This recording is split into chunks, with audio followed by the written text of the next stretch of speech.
Black people are still resting.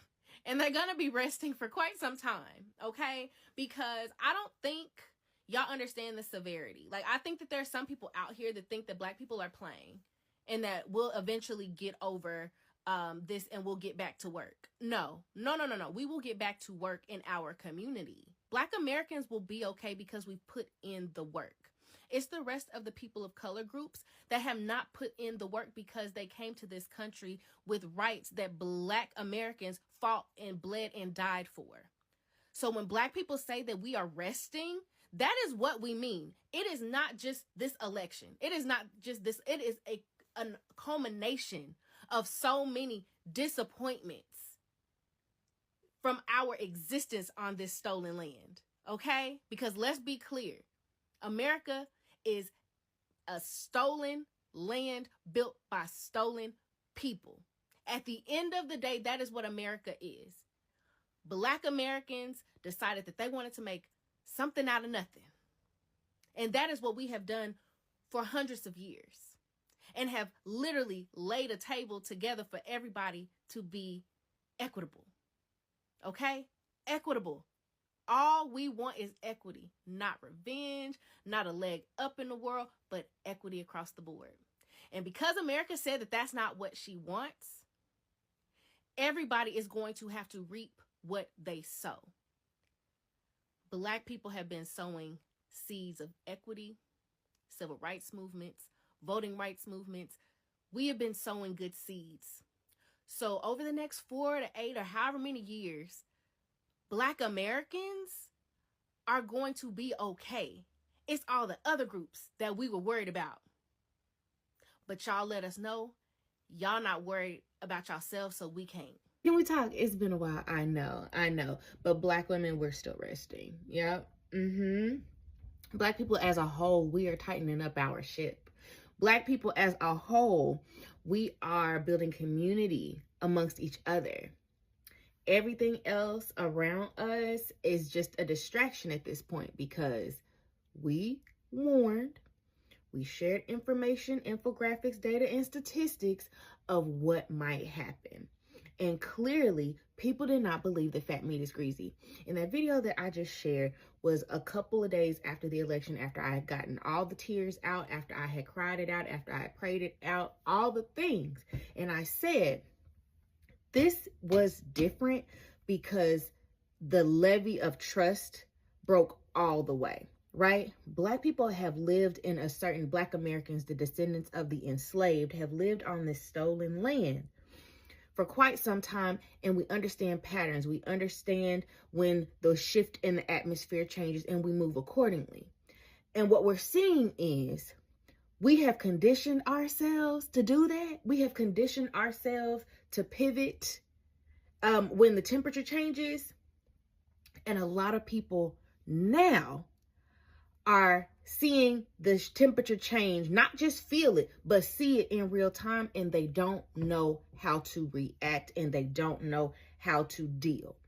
So anybody that is getting on this app trying to tell Black women to do anything, trying to tell the 80% of Black American men to do anything right now other than do what we've been doing the past 10, 11, almost 12 months,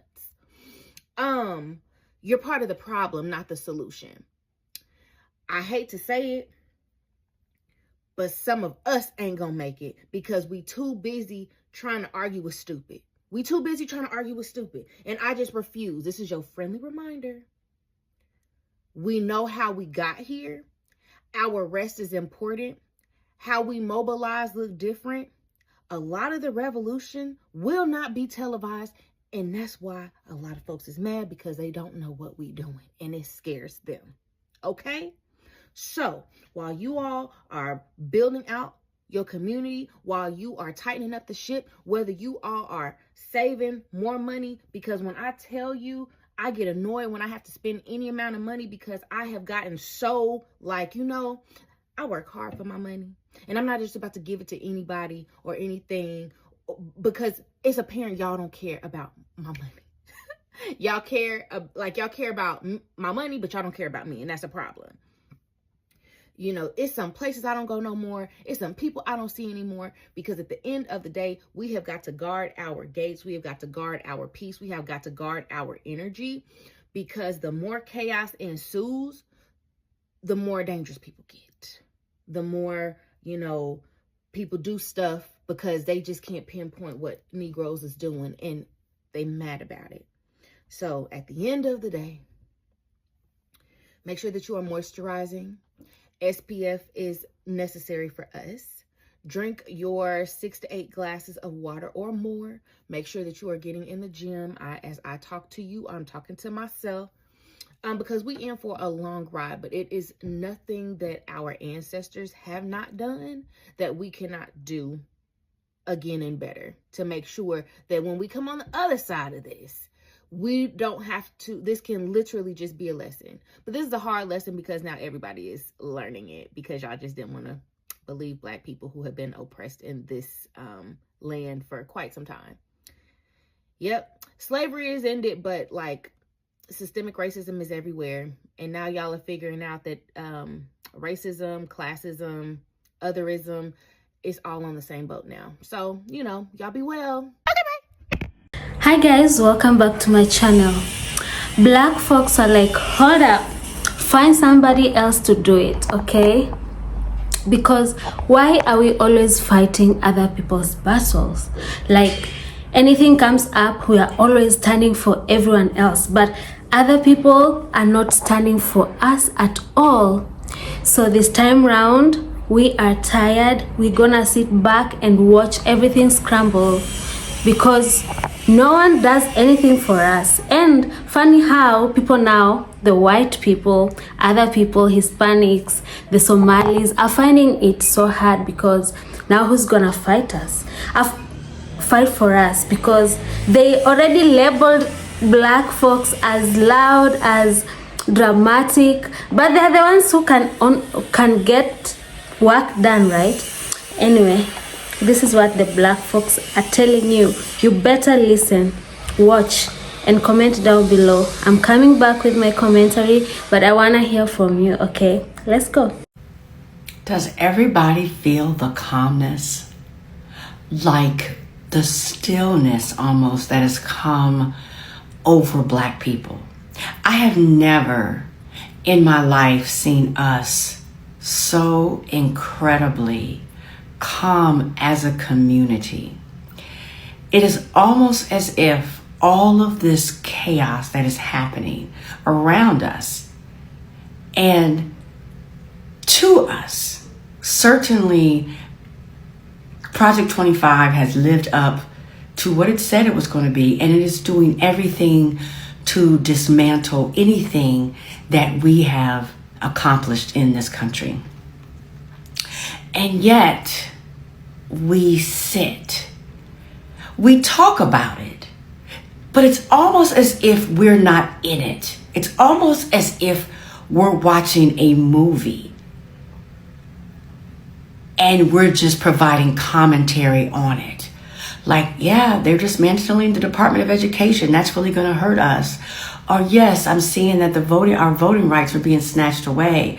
Or did you see how they've fired just even more Black people? I mean, it's like it's happening to us, but not. And I've been thinking about this. And I think it's because we knew. We've seen this movie before. We predicted this ending. And that's when we were somewhat frenzied. That's when we were out there like, we have to do this, we have to do that, we have to fight back. And we're trying to tell everybody. And they didn't listen, right? And so now we're just resigned to the fucked upness of it all. We're just have steadied ourselves.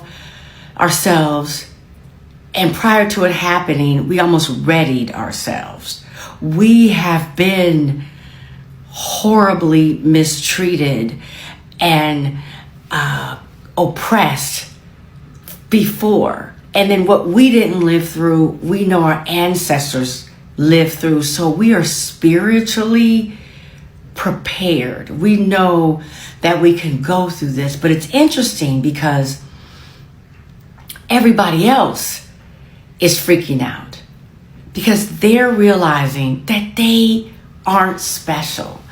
It goes back to what I've always said. If you're not a rich, white, Christian, able-bodied, heterosexual man, you're not in the club. You're us. So we're always been the worst ones to get it. But but it's interesting because the Latinos are like, they're picking us up. And for a long time they thought, oh, but we're good because I have my papers. And then they're showing, we don't give a damn about your papers. We don't give a damn about your papers. And some people thought, oh no, I'm not from Mexico. I'm from Venezuela or I'm from Cuba. They're like, damn that too. And Asians like, oh no, we're the protected minority, the ideal minority, whatever it's called. And they're like, yeah, no, we're gonna raid some shops and y'all gone too. We're gonna go to plants, take your workers out, send them back with no notice. And then especially white LGBTQIA said, but I'm white. And they're like, we're gonna take your rights though. The ones who are seen to slowly be getting it, although they told them when they start taking their rights, their bodily rights, but white women still seem, a lot of them still seem to be like, but we're your mothers and your daughters, and they telling them, we don't like you. Get off of us. We just want to run your bodies. They're slow to get it, but some of them are, and just black people are just chilling and calm. It's almost eerie, but I understand. It's like we're at peace with the fucked upness because, like I said, we predicted it, and somehow we know that we are spiritually, mentally, ancestrally prepared for it. Yeah. So now y'all got black fatigue because black people are calling y'all out, saying no, and saying fuck around and find out.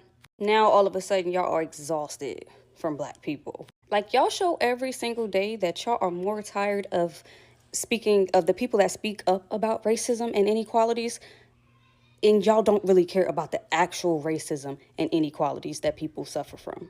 But we are the ones that have a victim mindset. Please make it make sense. And then another thing, y'all are literally using the term incorrectly. That is not what black fatigue means. I'm gonna make it easy and just read it straight from ChatGPT because y'all just seem like y'all don't know anything. Black fatigue refers to the physical, mental, and emotional exhaustion experienced by many black people as a result of enduring systematic racism, discrimination, and repeated racial trauma over time. And then the people that are using it in a way to say that they're tired of specific black groups, as far as like this ghetto black people, white people use the term to describe black people when we were in the slums, actually when they put us in the projects because we didn't have anything because of literally slavery and Jim Crow. I can keep going on. So we were in the ghetto, but then everything that we did was ghetto. But in today, black people are not the only ones that's ghetto. Y'all don't call the Karen who yells at employees in the goddamn retail stores ghetto, because that's very ghetto. You know how many white people I have seen fighting? Very ghetto. In public, I have neighbors and people that live near me, white people, who will walk their dogs with their headscarf or bonnet or whatever they want to use on their head and a robe. Yet when black people do it, let a black woman go outside in her robe and her bonnet to walk her dog. Y'all gonna call it ghetto. Do you know how many times I've been to a restaurant and there was a table of white people, loud, drunk and loud? Stop associating the term ghetto with black people. And to be honest, all of y'all are exhausting. All of y'all just lack accountability. Some of y'all are just brainwashed. And the majority of y'all talking on these topics are so freaking uneducated. It is mind-blowing. Y'all have no idea what y'all talking about. Like, y'all see somebody throw a term out on the internet and y'all all just run with it without even knowing the history or the actual freaking definition of the term. You cannot oppress and discriminate against a group of people and then get upset and say that you're exhausted from them speaking out about them being oppressed. Bro, the gaslighting and lack of accountability. And then y'all try to act like, well, it's not us. We are not our ancestors. We didn't do that to y'all ancestors. Hate crimes happen today.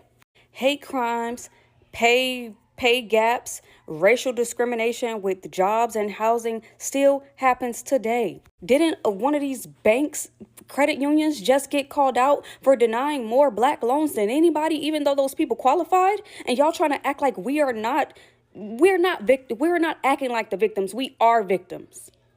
And instead of owning up to the fact that this country has a problem, y'all sit here and try to gaslight somebody to thinking that they're just making something a problem that's not a problem. Like, this is not made up in our brains. This is not just something that we're just pulling out of our ass. And if it was something that we were lying about, y'all would not be trying to take it, just hide y'all history so bad.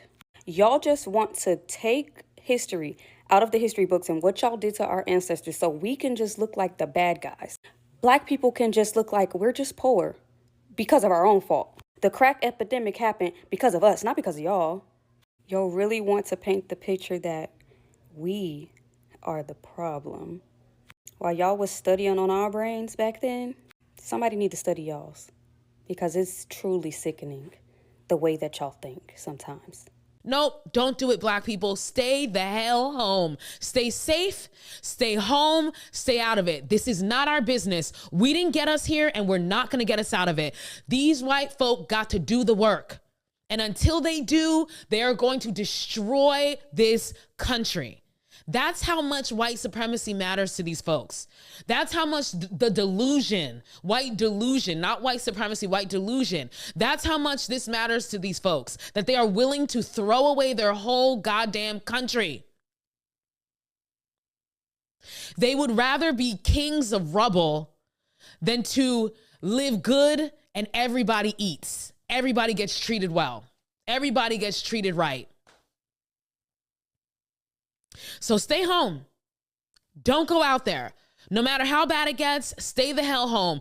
This is white folk business. Let them deal with it. This is brother against brother, father against child. This is in-house for them. Remember, a lot of y'all was saying me no black or me not black. Why are you now asking the black community to come and speak on y'all behalf as a majority? Like, why should we do that when we know that a lot of y'all ain't gonna do the same for us? And then another thing is, what can we do? You want us to march? You want us to speak up? That's it? We don't make the laws. And matter of fact, you can see how black folks voted as a majority and got the audacity to ask us to do more. Look at the way y'all voted.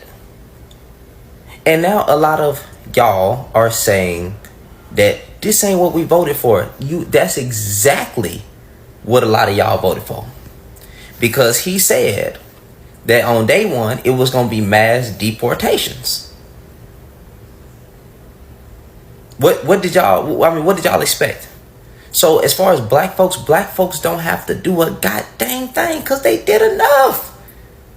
Stop trying to always drag us into some situations. We told y'all what to do. You didn't care. So now you're asking us. I mean, we got some of y'all crying on videos talking about how would you feel if your children was taken from you, ma'am. If you knew anything about black history and what black folks have to go through here in America, you wouldn't even ask us a question like that. How disrespectful. Trying to guilt black people into free labor is precisely what white supremacy is. I don't know why there's so much gaslighting, but trying to require black people to go and take a burden of something that may haphazardly affect them, but is not a direct attack on them like it has been previously, and telling them that it's their problem and they must activate and they must go out and fight without addressing their own hardships. Because we need to understand that in as much as there are immigrants being detained. There are a lot more Black Americans in the criminal justice system being detained. If you want Black labor, you need to attend to Black issues. Where is the criminal justice bill? Why aren't you talking about your support for reparations? No, you should just go out there and fight because we said fight and this is somehow going to affect you. I'm proud of the Black people who are standing down. And to me, it's not just about rest. It's about understand my worth and understand my value. You see now that you can't get nothing done without me. So what are you going to give me? What are you going to do for me? Black calmness is gone. Now what? Now what, Americans? You know, everyone pushed a Black person to be how they are now. Nonchalantness was never in their DNA. However, they spoke. They did everything. They've experienced the hardest things in life. Systematic racism, classism, all these things, and they stood up for themselves. But everyone turned an ear on them, a deaf ear on them. No one wanted to listen to them. They would say they are rude, they are hard to work with. However, they're just picking out the things that everyone is not talking about. Right now, everyone is facing almost the same thing. You see, because there's what Trump is not making anything easier for anyone right now. And what America needs right now is coming together and speaking one language. But Black folks are like, when we are talking, you labeled us instead. Let me know if they're right to behave the way they are right now, because I think they need a break as well. Comment down below and do not forget to subscribe. See you on to the next one.